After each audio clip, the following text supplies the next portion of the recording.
قرآن کریم میں اللہ تعالیٰ نے ہمیں جو احکامات دیے ہیں کہ اسلام کے اوور آل جو ہمارے احکامات ہیں کہ یہ کرنا ہے یہ نہیں کرنا، یہ جائز ہے یہ ناجائز، تو انسان دنیا میں جب بھی زندگی گزارتا ہے تو کچھ قوانین کی پابندی اس کو کرنی پڑتی ہے، کہیں بھی وہ زندگی، مثال کے طور پر ہم ایک ملک میں رہتے ہیں تو اس ملک کے کچھ قوانین ہیں اور اس ملک کے قوانین کی پابندی ہر شہری پر لازم ہے۔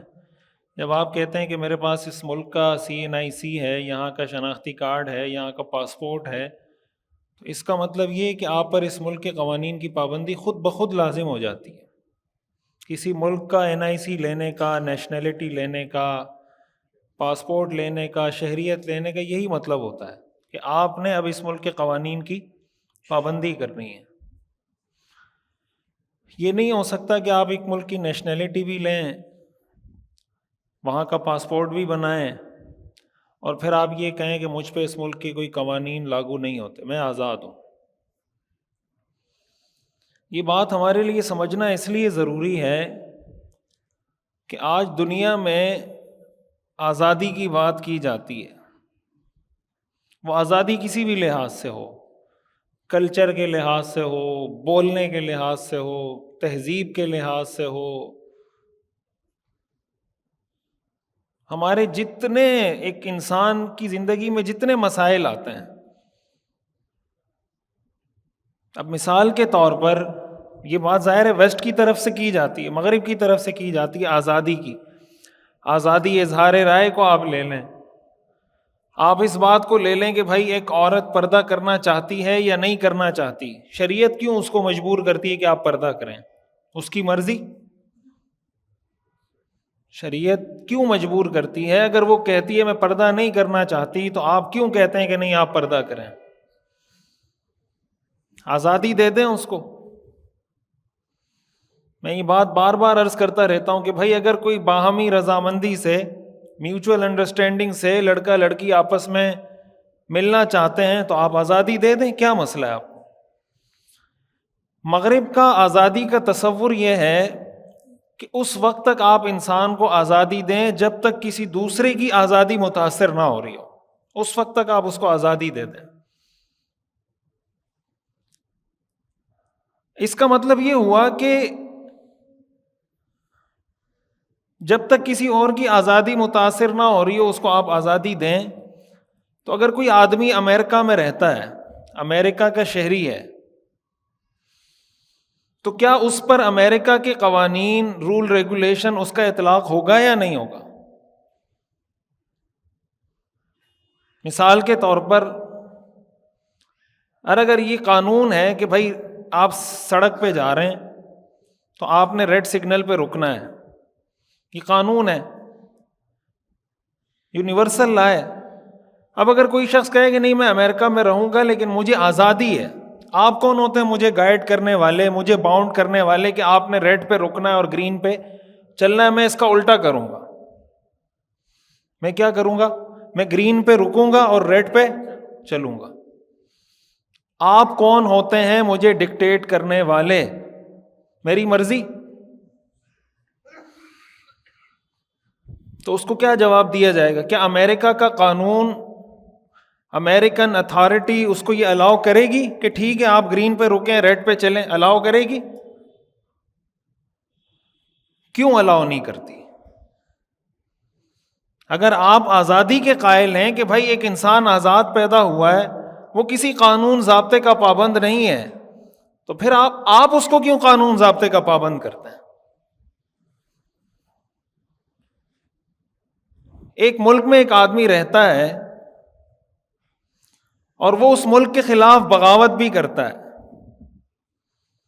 اس ملک کے خلاف تقریر بھی کرتا ہے، اس ملک کو تقسیم کرنے کی بات بھی کرتا ہے، اس ملک کو توڑنے کی بات بھی کرتا ہے۔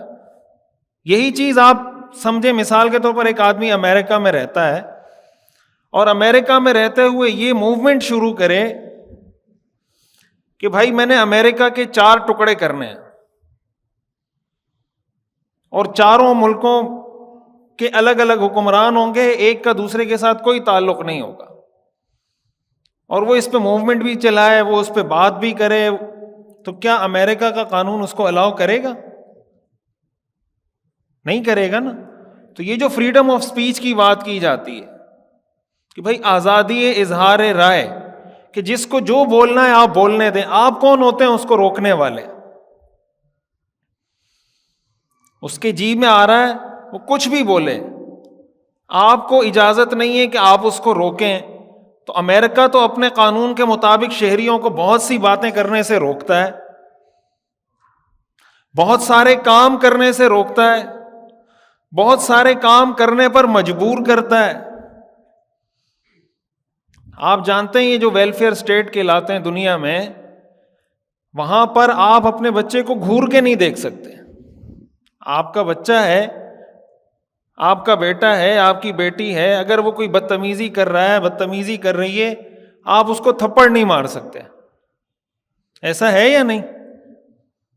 آپ اس کو تھپڑ نہیں مار سکتے. اگر آپ تھپڑ ماریں گے، آپ کا بچہ فون کرے گا، تھانے سے پولیس آئے گی، آپ کا بچہ آپ سے اٹھا کے لے جائے گی. وہ کہتے ہیں، اسٹیٹ کہتی ہے کہ یہ تمہارا بچہ نہیں ہے، ہمارا بچہ ہے، اس لیے کہ اس پہ خرچہ ہم کرتے ہیں، اس کی فیس ہم بھرتے ہیں، اس کے اخراجات ہم اٹھاتے ہیں، تو آپ کون ہوتے ہیں اس کو تھپڑ مارنے والے؟ یہی وجہ ہے کہ جو بچے وہاں پہ عادی ہو جاتے ہیں نا، بہت سارے والدین جب ان کی اولاد نہیں ہوتی، جب شادی کرتے ہیں چلے جاتے ہیں، لیکن جب ان کی اولاد ہوتی ہے اور بڑی ہونے لگتی ہے، خصوصاً بیٹیاں ہوں، وہ دوبارہ یہاں آ جاتے ہیں، پاکستان آ جاتے ہیں، سب کچھ چھوڑ چھاڑ کے آ جاتے ہیں. ان سے پوچھو بھائی کینیڈا سے کیوں آ گئے آپ ناروے میں تھے، اسکینڈینیوین کنٹریز کے اندر تھے، دنیا کی بیسٹ ویلفیئر کنٹریز کہلاتی ہیں یہ. آپ ڈنمارک میں تھے، ناروے میں تھے، سویڈن میں تھے، یہاں کراچی کیا لینے آ گئے آپ؟ تو وہ آگے سے کہتے ہیں میری بیٹیاں بڑی ہو رہی ہیں، میری بیٹیاں بڑی ہو رہی ہیں.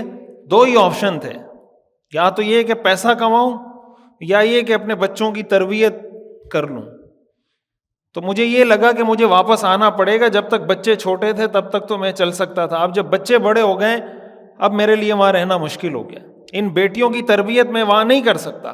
اگر بیٹی کسی لڑکے کے ساتھ جا رہی ہے، بوائے فرینڈ کے ساتھ، اور والد اس کو دیکھ رہا ہے، ایک مسلمان والد ہے، اس میں ذرا سی بھی غیرت ہوگی تو وہ یہ برداشت کرے گا. لیکن آپ بیٹی کو منع نہیں کر سکتے، آپ کو الاؤ نہیں ہے کہ آپ بیٹی کو منع کریں. تو اب جب کسی ملک کے اندر کوئی رہتا ہے، کسی بھی ملک میں رہتا ہے، یہ میں مثال دے رہا ہوں کہ دنیا میں انسان آزاد زندگی نہیں گزارتا، کوئی بھی انسان دنیا میں آزاد نہیں ہے. جو ممالک یا ویسٹ ہمیں یہ بتاتا ہے کہ آپ آزاد ہیں، اس نے خود انسانوں کو جکڑا ہوا ہے.